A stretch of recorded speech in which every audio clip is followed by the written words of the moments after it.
Bueno, salía Martín Vizcarra orgulloso, ¿no? Luciendo o exhibiendo estos planillones con firmas que hoy se está cuestionando la ilegalidad de cerca de 5.000 en Perú Primero. ¿Quién puede conocer un poco más a fondo? Porque ha sido parte de... Es William Prado, exsecretario nacional de Juventudes de Perú Primero, está con nosotros y también era una de las personas encargadas de recolectar estas firmas. ¿Cómo le va? Buenos días. Buenos días. Bueno, vamos directo al grano. ¿Usted sospechaba, sabía de esta falsificación de firmas? Mira, como le comentaba antes, la encargada de las afiliaciones era la Secretaria Nacional de Organización y Movilización. En este caso era la señora Yanina Manrique.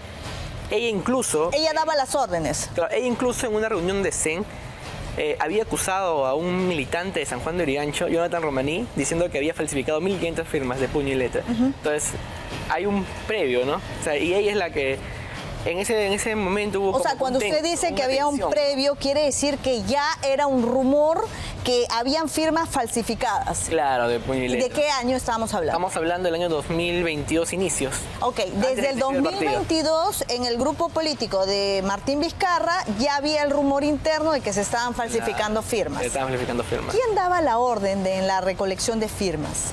La Secretaria Nacional de Organización y Movilización se encargaba de todo ello.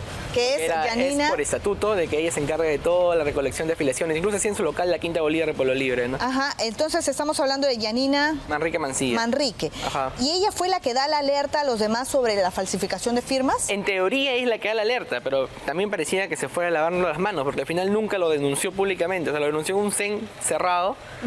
Y ni siquiera creo que se ha enterado el chico Jonathan Romaní del tema, ¿no? ¿Quién era el que controlaba la base de datos de adherentes? En ese tiempo lo controlaba Yanina con Brille, que es la secretaria de Martín, ¿no? Ajá, ¿y cómo se almacenaban estas firmas? En cajas, todo lo tienen en el partido actualmente. O sea, en físico. Claro, en físico. Ajá. Y luego lo pasaba a una base de datos en CD que pasaban al Jurado Nacional de Elecciones y a la OMP, ¿no? Y cuando se conoce este rumor de firmas falsas, ¿se tomó alguna acción? ¿Se dio alguna indicación? Como le indiqué, ella denunció, pero al final no pasó nada. Ajá. Entonces, y por eso digo, la sospecha parte desde ahí. Porque si ella denuncia y no dice nada y se queda ahí, es porque ella también de repente debe tener más, ¿no? Porque si eran 1.500 y son 5.000 creo que están en cuestión. Incluso, ¿en ese momento de cuántas firmas se hablaban que eran falsas? Ella dijo supuestamente que el chico había presentado 1.500 afiliaciones. 1.500 afiliaciones falsas. Ajá. ¿Y de ddónde eran estas firmas? Supuestamente de San Juan de Urigancho, ¿no? Porque San Juan de dirigente de San Juan de Urigancho, ¿no? Ajá. ¿Y cómo se gestionaba esta recolección de firmas? ¿Ustedes recibieron algún tipo de capacitación?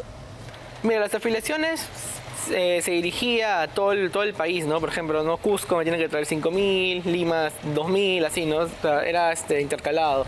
Ya, pero y se les dijo, provincia... ustedes tienen que llegar a la meta, esa es la meta y a costa de todo. Claro, eso sí, la meta tiene que cumplir. ¿Cuál era la meta que se les impuso? En primera instancia eran las 25.000 afiliaciones para que se pueda inscribir el partido. Claro, pero ¿a cuánto le tocaba a cada uno? Por región, de acuerdo a la cantidad de población, dividían el tema de, por ejemplo, ¿no? Cusco tal, Lima tal, de acuerdo a la cantidad de población. ¿Y la indicación era, me traes esta cantidad de firmas a toda costa? Sí, en realidad sí, eso lo hacían abiertamente de un público abierto para todos los afiliados, ¿no? Que estaban cercanos a Martín en ese tiempo, ¿no? ¿Y tenían capacitación previa de cómo tenía que hacerse esta recolección o les dieron libertad para que ustedes recolecten las firmas? Prácticamente libertad.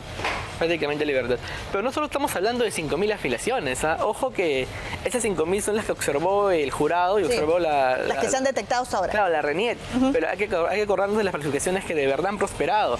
Porque hay falsificaciones que sí han prosperado. Porque venían al partido a veces a decir que no, que me han afiliado y querían desafiliarse, ¿no? Claro, o sea, que Perú Primero ahora se ha, ha logrado vulnerar los filtros. Claro. Y hay firmas falsas en la inscripción. Claro, en la inscripción. Por eso que sería bueno que revisen los padrones, que son públicos, en realidad están en el Jurado Nacional de Elecciones.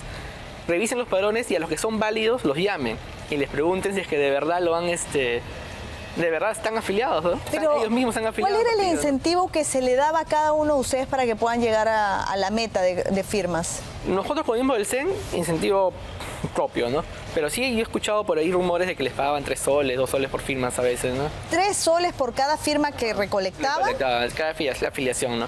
Eso sí he escuchado, pero a los miembros del CEN, bueno, nosotros hacíamos el trabajo porque, bueno, era parte del partido, ¿no? ¿Y a los demás qué papel tenían dentro del partido? O sea, los dirigentes de provincias, los dirigentes de distritos, ¿no? Ajá. Ahora, ¿y utilizaban padrones de años anteriores o era la base de datos que alguien traía de otras instituciones, del mercado negro? Bueno, en mi caso yo también aporté con unas afiliaciones al partido. Yo sí trabajaba en los asentamientos humanos, ¿no? Hacía la recolección de afiliaciones. Pero usted estaba dentro de, sabía claro, lo que pasaba, escuchaba. Justamente escuché el tema por eso digo, de Yanina, ¿no? Que lo denunció. Y esa señora ya tiene ha sido fundadora del partido de PK también. O sea, ya tiene antecedentes también. Y eso que cuando fue funcionaria también la votaron del ministerio por un tema de supuesto cobro, ¿no? Pero ¿y esta base de datos también la conseguían del mercado negro? ¿De dónde conseguían esta base de datos? ¿De otras instituciones? ¿Cómo hacían?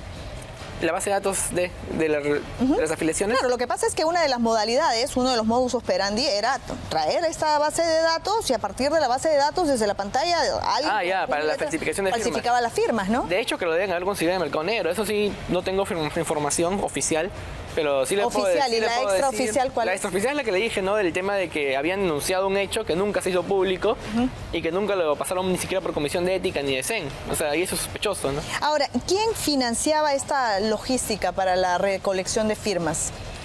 Cada miembro del CEN hacía su recolección de afiliaciones. En este caso era cada uno con su propio dinero, ¿no? Pero estos 3 soles que le daban a los demás dirigentes. Yo sé que esas prácticas lo hacía por ejemplo, la señora que le comento, ¿no?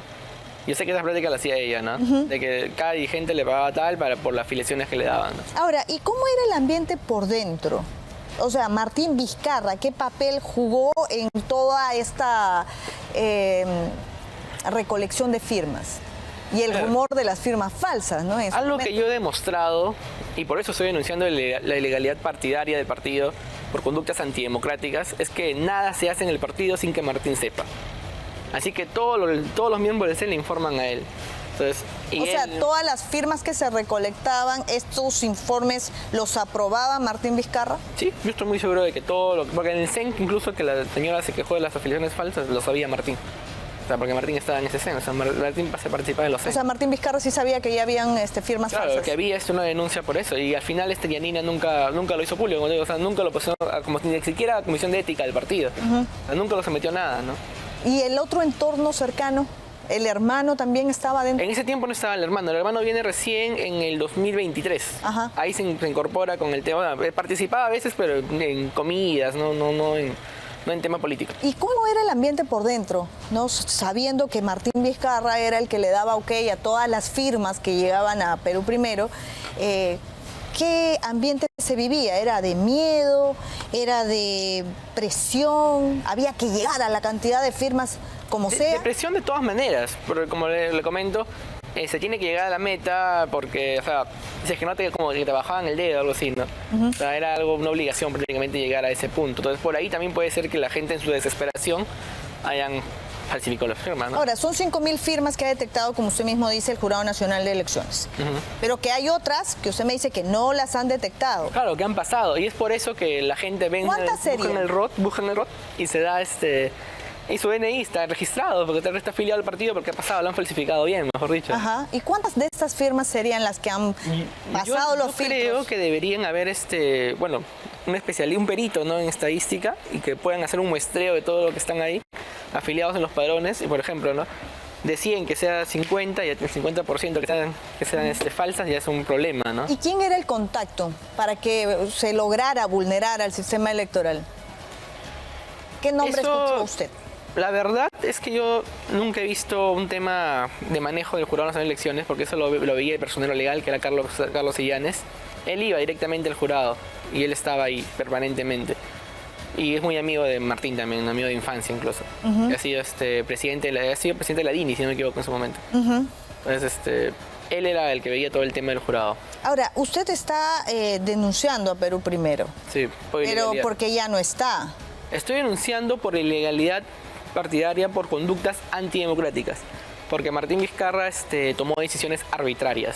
Y yo, ¿En Perú Primero? En Perú Primero. Pero usted ya sabía cómo venía Martín Vizcarra. O sea, usted se une a un proyecto político de alguien que ya venía cuestionado por corrupción, de alguien que ya venía vacado.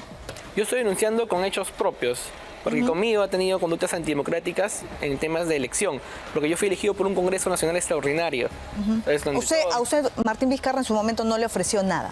No, yo fui elegido por un Congreso Nacional Extraordinario. Al principio sí, ¿no? O sea, ¿Qué le ofreció Martín Vizcarra? Al principio cuando yo entro, Martín me pone como a dedo, mejor dicho, así, ¿no? Claro. Pero después... Por eso le pregunto, ¿qué le ofreció? En mi caso yo tenía una intención clara, ¿no? De participar en política, que era mi primera vez participando yo personalmente en política, ¿no? Porque yo siempre me dedico al sector privado, hasta ahorita sigo en el sector privado, yo soy programador, hago creación de software y todo ello. Entonces, pero era la primera vez que participaba en política. Usted no ha tenido nada que ver con la base de datos. Nunca le pidieron, William, necesitamos esta base de datos de tal A mí me pidió el institución. partido una vez de que todo lo que estaba en cajas, como te digo, en físico, que lo digitalice, que lo pase a la parte digital, ¿no? Eso me pidió, pero no lo llegué a hacer, porque hubo varias cositas que se metieron. Pero si se lo pidieron a usted y usted no lo hizo, otro sí lo hizo. Claro, que lo digitalice. Bueno, importante conocer cómo opera o cómo operaba Perú Primero, ¿no? Y importante también lo que usted menciona de que hay firmas que sí han pasado los filtros del sistema electoral y que tienen que revisarse. De todas maneras tienen que revisarse, y yo creo, como te digo, que sería bueno que investiguen estadísticamente, saquen un muestreo. Si sacan un muestreo se van a dar cuenta cuál es el porcentaje exacto de las firmas que están ahorita válidas y que no son correctas, ¿no? Que no coinciden. No coinciden. Vamos a seguir investigando. Gracias, William, por haber estado con nosotros esta mañana. Recordar que él ha sido secretario nacional de Juventudes del partido que lidera Martín Vizcarra.